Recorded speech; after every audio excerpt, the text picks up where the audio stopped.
तो काही भाग नाही.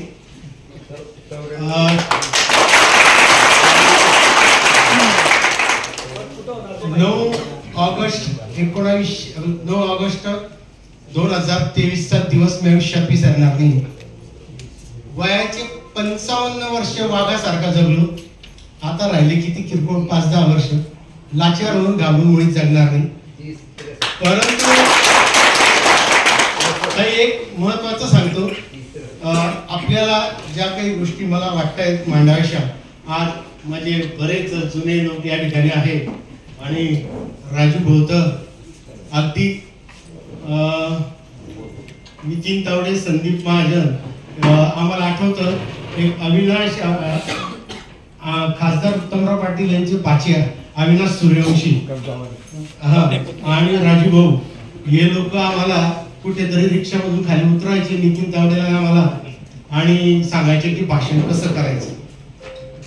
आता आज चांगलं बोलतोय मी, अनेकांना भाषण पण शिकवले, अनेकांना लिहून पण दिले की आता जास्त मोठे बोलायला लागून गेले, फेकायला बी लागून गेले. तो काही भाग नाही, परंतु ते लिहून सांगतो, चॅलेंजने सांगतो की भाषण शिकवणारा मी आहे.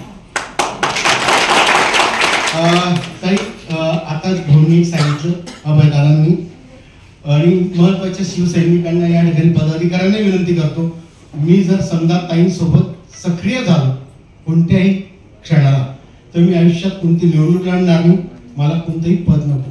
माझं टार्गेट फक्त म्हणजे फक्त आमदारांचा पराभव.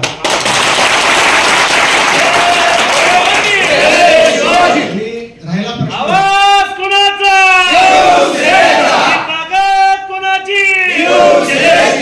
ताई, आता सांगायला हरकत नाही, एक विषय वारंवार टाकला जातो लोकांच्या डोक्यामध्ये, लाडकी बहीण, लाडका भाऊ, असे वेगवेगळे उपक्रम. परंतु त्यासोबत ताई जे आपण तुम्ही शेतकऱ्यांचे प्रश्न तर अति महत्वाचे आहेत, परंतु सामान्य नागरिकांना हा सुद्धा गोष्ट आपण फरक द्यायचा आहे की तुम्हाला जो टॅक्स भरावा लागतो नागरिकांना आणि त्याची उदाहरणं महत्वाची. कर्मचारी जर असेल एखादे नोकर वर्ग तर मी सांगतो 12 महिन्याच्या पगारापैकी 1 महिन्याचा पगार त्या नोकरदार वर्गाला इन्कम टॅक्स म्हणून भरावा लागतो, म्हणजे त्याला 11 महिन्याचा हातात मिळतो. या अशा अनेक गोष्टी आहेत की सामान्य नागरिकांना वेगवेगळ्या माध्यमातून कसे टॅक्स वाढले. तुम्ही आता शेतकऱ्यांचा प्रश्न मी घेणार आहात. आता अभयदादा बोलले 5 वर्षापूर्वी युरियाचे काय भाव होते आणि त्याच्यावरती कोणते टॅक्स मिळतो, आता किती 1500 रुपये कुठे लागतायत ते. आणि आता एक मध्यंतरी बातमी आली की आता त्या लाडकी बहीण योजनेच्या फॉर्मांचं पुन्हा चेकिंग होणार आहे, म्हणजे दानात फिरून गेली त्यांची. असो, ह्या सर्व गोष्टी महत्वाच्या आहेत. आणि वेळोवेळी ताई तुम्हाला मुद्दाम चिडवण्याचा प्रयत्न केला जातोय, वाचून भाषण करते, अजून तिला अभ्यास नाही, ती नवीन आहे, बुद्धी कमी आहे. आता जी व्यक्ती, जी माता, जी भगिनी एका जागतिक कंपनीची मॅनेजिंग डायरेक्टर आहे, ती एवढी मोठी कंपनी चालवते, एवढी मोठी शाळा चालवते आणि ती कशाची नादाने. म्हणून बोलणाऱ्याला काही ह्या ज्या चिडवण्याच्या गोष्टी असतात ना, वाचून भाषण करते ताई, हा मुद्दा तुम्ही लक्षात घ्या, महत्वाचं वाचून भाषण करते. याचं कारण असं की तुम्ही कुठंतरी चिडावं, वाचून भाषण नाही करायचं आणि त्या बोलण्यामध्ये तुम्ही कोणता तरी एखादा मुद्दा विसरून जायचा किंवा चुकीचा बोलून द्यायचा आणि नेमका तो मुद्दा घेऊन त्याच्यावरती आकातांडव करायचं. आणि आकातांडव करण्यामध्ये खोटं बोलून रेटून बोलण्यामध्ये आमदार एकदम माहिर. थोडक्यात आम्ही सांगणारे आम्हीच होतो केलं. मी त्यांना सांगितलं आमदारांना की त्याचे खासियत आहे, त्याच्यामध्ये सगळ्यात चांगले 2 गुण आहेत. 2 गुण फार चांगले. एक, सगळ्यात पहिले तो उपकार विसरतो, सगळ्यात पहिले उपकार विसरतो. आणि दुसरं, आम्ही जेव्हा सोबत होतो राजकुमारच्या कट्ट्यावरती, आप्पा या बापजीने लावला घालला दैर्यवर, पण त्यावेळेस मी सांगितलं होतं सर्वांना एक मत होतं, प्रत्येक जण छत्रपती शिवाजी महाराज वाचत असताना सरळ वाचतात सर, परंतु मी सांगितलं होतं बोलताना की आप्पा महाराजांना वाचताना कधीच तुम्ही सरळ वाचू नका, तुम्ही सरळ पाहू नका. हे 2 लोक असे, छत्रपती शिवाजी महाराज आणि दुसरं रावण, हे 2 व्यक्ती वेगवेगळ्या आहेत, दोघांची विचारसरण्या वेगळ्या आहेत, परंतु त्यांना वाचत असताना उलट वाचायचं. एक साधं उदाहरण देतो. महाराजांना जेव्हा अफजल खान मारायला निघाला तर त्यावेळेस महाराज सगळ्यात पहिले काय करायचे, स्वतःचं किती सैन्य आहे, स्वतःचा काय याचा विचार महाराजांनी केला नाही.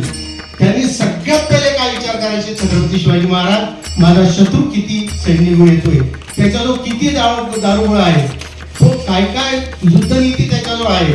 अफजल खान जर मला मारायला येतोय तर तो वाईचा सुभेदार होता, म्हणजे त्याला वाईच्या परिसराची पूर्ण माहिती आहे, त्याच्याजवळ किती सैन्य, दारुगोळा किती आहे, हत्ती किती, घोडे किती, हे सर्व त्यांनी अगोदर अभ्यास केला.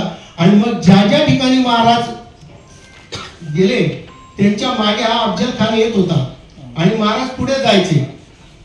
त्यावेळेस महाराजांना दगदगीचं धोरण स्वीकारायचे. महाराज पुढे जात असताना अफजल खानाला वाटायचं की शिवाजी महाराज मला पाहून पळत आहेत, आणि इकडे तो गाडी अफजल खान राणी साहेबांनी निरोप पाठवायचा की राणी साहेब शिवाजी चुवा भाग रहा है, शिवाजी चुवा भाग रहा है. परंतु वस्तुस्थिती महाराजांची अशी होती की ते ज्या गावातून ज्या ठिकाणी त्यांचा पाडाव राहायचा तिथून निघत असताना त्या ठिकाणच्या तलाव विहिरी ज्या होत्या त्यांच्यात शेण घालून टाकायचे, अन्नधान्याचे पेठारे होते ते जाळून टाकायचे. याचं कारण मागून येणारं जे शत्रूचं सैन्य आहे त्याला पाणी मिळायचं नाही, त्याला अन्नधान्य मिळत, कारण साठा घेऊन किती चालणारे शत्रू. म्हणजे महाराज कधी सगळ्यात पहिले शत्रूचा पूर्ण अभ्यास करायचे. आणि नेमकं विद्यमान आमदार तेच करतो. प्रत्येक गुड मॉर्निंगला शत्रूची आजची मुवमेंट काय आहे आणि त्याच्यावर त्याची पूर्ण चाल असते. हे अमोल शिंदेच्या बाबतीतही तसंच करतो.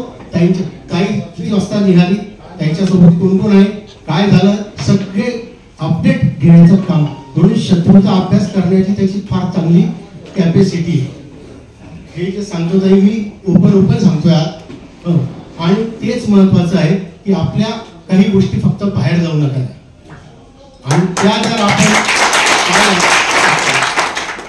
त्यांनी बघितलं की आपल्याला लढत फक्त येणाऱ्या विधानसभेमध्ये नाही, आता नाही, मागच्या वेळेस दिलीप वाघ आहे.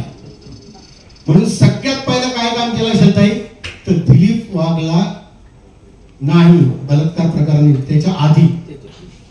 त्याच्या आधी रोडावर धोरासारखं मारलं त्यांच्या परिवाराला.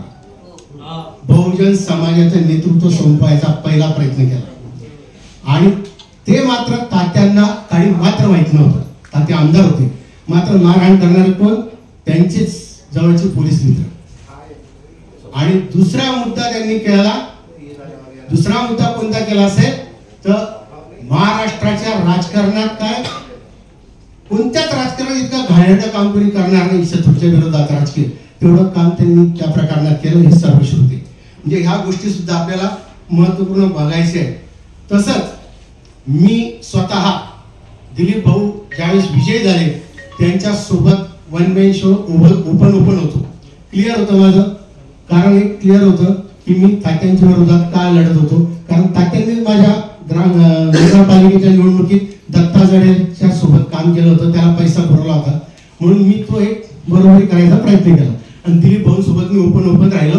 मात्र ज्यावेळेस दिलीप भाऊच्या सभा व्हायच्या त्यावेळेस आज जो आमदाराचा गळ्यातला ताईत आहे त्याची व्हिडिओ माझ्याकडे, तो जाहीररित्या सांगायचा की आम्हाला तात्यांना पाडण्यासाठी दिलीप भाऊकडे पाठवलेले.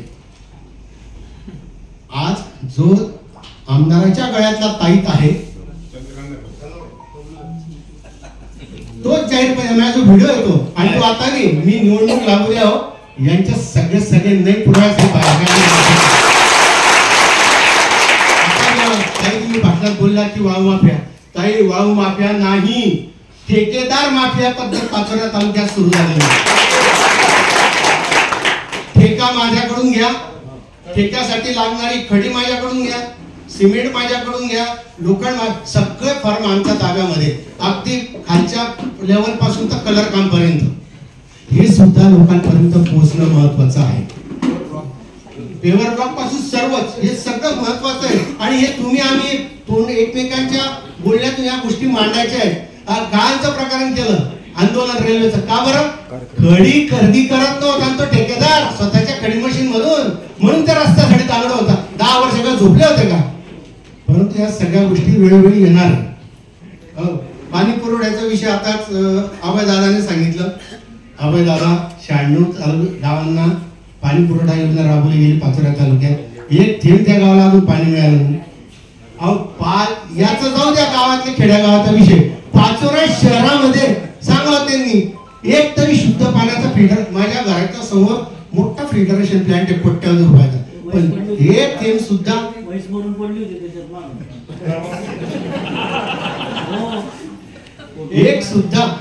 एक सुद्धा थेंब लोकांना शुद्ध पाण्याचा मिळाला नाही. आणि विशेष म्हणजे ताई, जर तुम्ही आता जसं प्लॅनिंग जाहीर करतायत ना, तसं प्लॅनिंग डायरेक्ट प्रेस नोटच्या द्वारे जाहीर करा. या तारखेला आम्ही इतक्या वाजता इथे. कारण काय होतं माहिती का, ताईने नाभिक समाजाचा मेळावा घेतला लगेच दुसऱ्या दिवशी नाभिक ताईने याचं घेतलं लगेच तिसऱ्या. ताईने सकाळी आता रथ तयार केला 4 वाजता, संध्याकाळपर्यंत रथ तयार. तर या सर्व गोष्टी ताई लक्षात घेऊन घ्यायच्या आहे. प्लॅनिंग डिक्लेअर उद्या लोकांना कळू द्या ना की कोण तुमच्या पावलावर कोण चालतोय, कोण नवीन आहे, कोण जुनं आहे, कोणाला अभ्यास आहे. ताईला अभ्यास आहे की नाही आहे हे मतदारसंघात कळेल. म्हणून ताई चिडवण्याचा प्रयत्न जरी झाला तरी चिडू नका. त्याचं तुम्ही एकदम माहिती आहे त्याच्यामध्ये. बापरे ताई, मला सुरुवातीला वाटलं होतं की बाबा ही पोरगी नवीन आहे, कस काय या नालायक राजकारण्यांमध्ये कस काय टिकेल बा. पण ताई घरातून डायरेक्ट बर्फ डोक्यावर आणि साखरचं फुटू तोंड्यामध्ये. आणि खरोखर तर हेच खरं विजयाचं श्रेय आहे. धन्यवाद. जय हिंद, जय महाराष्ट्र. आमच्या चॅनलला लाईक करा, सबस्क्राईब करा, बेल आयकॉनवर क्लिक करा आणि हो शेअर करायला विसरू नका.